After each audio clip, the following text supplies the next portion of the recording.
So, you want to start making more out of your life as a digital entrepreneur. You want to find ways to enjoy the work you're doing more, to earn more, and to progress more. In order to do this, you need to have a vision of what you want to achieve. At the same time, though, you need to start making smaller, concrete changes to the way you work on a daily basis. You need to be able to see the forest and the trees.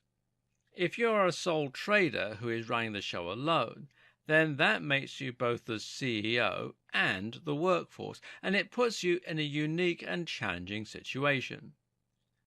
The problem is, you can get so swamped by the grunt work that you're never able to think about the logical direction your business needs to take. This means you're constantly treading water and trying to stay afloat, and you're never able to implement the systems that will allow you the free time in order to start working less or more efficiently. This is why many people who work online find themselves stuck in a vicious cycle of trying to get the work done without having the time to look after themselves or enjoy life. Ironically, though, in order to give ourselves time to focus on the big picture, we first need to hone in on the smallest of details. You probably know you're overworked, and you probably know that you should drop the clients you have. You're probably well aware that there are likely to be higher paying clients out there who could help you to earn more while working less, but you've been too afraid to drop or negotiate with your current clients until now. Chances are that you aren't about to change anytime soon. So we need a solution, and that solution is to look at the way you're handling your current workload. Because I'm willing to take a bet that you could be more effective and more efficient. If you're currently starting work at 1 p.m. or even 10 a.m., then you're wasting hours of your day. Likewise, you may well be struggling with things like procrastination or distractions. Perhaps you find yourself constantly interrupted by phone calls or struggling to stop playing Doom every morning for the first few hours before you do anything useful. Likewise, there's a good chance that the right technology or even a change in the way you present yourself could help you to get a bit more done. And that will buy us the time we need in the short run to start implementing change. It's time to take a look at how you work and whether or not you're approaching your days in the best way possible. When you're the boss, it's very easy to let your lifestyle go to pieces and to find yourself a bit all over the place as you try to instill structure and discipline in your own routine. But if you're starting work at 10 a.m. and finishing at 10 p.m., then you're not being as productive as you could be.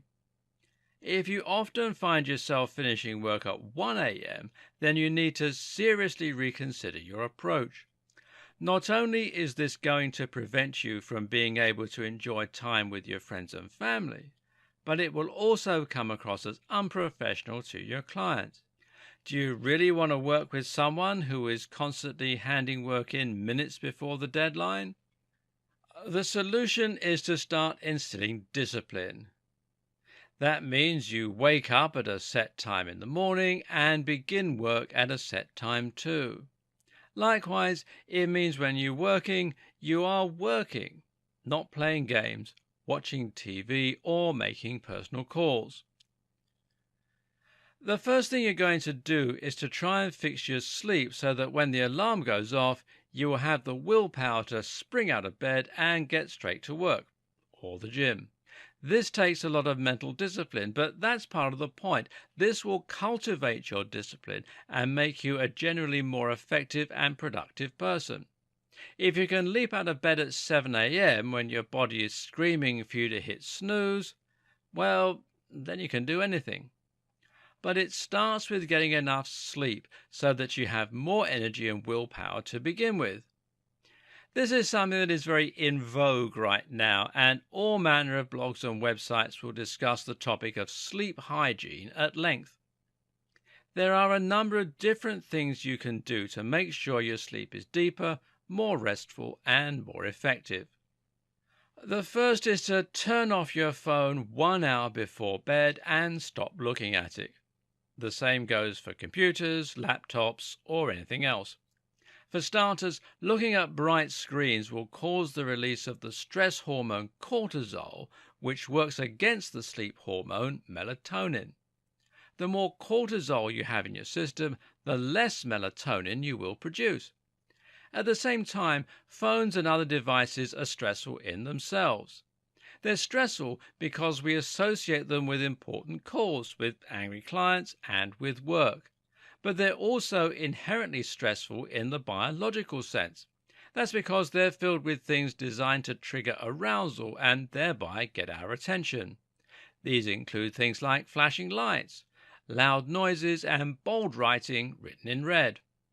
Turn it off and your body will start to relax more, especially if you combine this with a bit of reading to help calm the mind and simultaneously make your eyes tireder so that you start to feel ready for bed.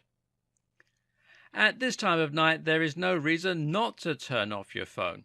People will simply assume that you went to bed an hour earlier. Of course, you need to make sure that your bed is comfortable and supportive, and you need to ensure that the room is both dark and quiet while you're trying to doze off. Look into getting blackout curtains and remove or cover up anything that has an LED light throughout the night. Also important is to consider temperature. We tend to sleep more heavily and deeply when we are slightly cool, so consider leaving a window ajar or turning the air conditioning down a few degrees to stop yourself tossing and turning in the night. A warm shower will also make a big difference to your ability to sleep. This helps to relax the muscles and also encourages the release of melatonin. Better yet, it helps the body to self-regulate its temperature during the night. You also need to think about what you're doing during the day. Making sure you get fresh air, exercise, and sunlight will help you to sleep much better and thus wake up more refreshed. Still struggling to doze off into a deep rest? There are a couple of things you can take to make going to sleep easier. One powerful supplement you can use is vitamin D. Vitamin D is produced in the body naturally when we're exposed to sunlight, and this has many key roles in the body, largely revolving around the regulation and production of other hormones.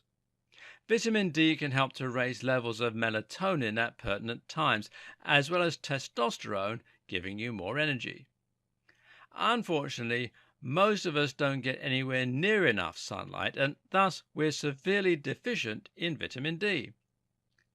Because vitamin D is associated with sunlight, it can help the body to maintain its circadian rhythms. Now, these are rhythms that tell us when to feel tired, when to feel hungry, etc.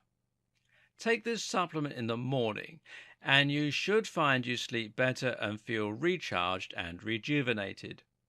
More recent studies also show that it is highly effective at preventing colds and flu, potentially even more effective than vaccines and medications. This is an important bonus, seeing as a nasty cold or flu can completely ruin your productivity for days. The other powerful supplement I'm going to recommend is magnesium threonate. This is a supplement you can take just before bed if you're someone who struggles to get to sleep, and you should find that it helps you to drop off very quickly. Magnesium is a mineral we get in our diet, and once again, is an important ingredient for a range of processes in the body. In fact, magnesium plays a role in over 300 different chemical reactions throughout the body. Magnesium is highly effective at encouraging sleep, and can put us into a slightly dopey and restful state. In fact, magnesium is the reason that many of us associate milk with sleep. It also happens to be a powerful muscle relaxant, thanks to its ability to remove calcium from the muscle cells, which is involved in the contraction of muscle. On top of all this, magnesium is also crucial for testosterone production, and that happens during the night. Magnesium is equally as effective as melatonin supplements for many people, but without the negative side effects or risk of dependence. What's more, it also has a range of other health benefits, making it an all-round great supplement. Magnesium threonate in particular is beneficial because it is more readily absorbed into the brain. It has also been shown to enhance learning by improving a function called brain plasticity. This is what allows the brain to form new connections and to grow new neurons. The next thing you need to do is to make sure that you're actually waking up when the alarm goes off. One powerful tip I have in this regard is to wake yourself up in stages. Never hit snooze. The temptation is great, but you'll almost always feel more tired when you do, rather than more refreshed. You might find that you lack the will to simply jump out of bed though, which is why the better solution is to get up in stages. For example, why not sit up and check your phone for messages? We're often told not to look at our phones first thing in the morning, but if this is something you can look forward to doing, then it will be enough to motivate you to sit up just slightly. Likewise, you might find that you can motivate yourself to sit up a little and talk to your partner, or turn on the TV. This takes very little effort, but by taking this small step, you'll start to come around. In 10 minutes, it'll feel easier to get up than to go back to sleep. We can, once again, augment this with the right tool. In this case, we're talking about a daylight alarm. This is an alarm attached to a powerful light that is designed to mimic the wavelength of the sun and to get gradually brighter as it becomes morning. The idea is that this lamp will simulate the rising of the sun in the morning, gradually getting lighter and thereby stirring you out of bed. The devices are designed to treat those who suffer with SAD, or seasonal affective disorder. However, they can be useful for helping anyone who struggles with their energy levels in the morning for two reasons. First, they rouse you into a lighter stage of sleep before the alarm goes off, thereby making you feel less jolted when you wake up. Now, this is a phenomenon called sleep inertia. What's more, when you do wake up, the room feels bright, and this boosts your energy in a big way compared with waking up into a pitch dark room and fumbling for an unnatural feeling lamp. Okay, so now you're up. What's next? Now you need to get some structure and discipline into your life. And we'll discuss that in the next video.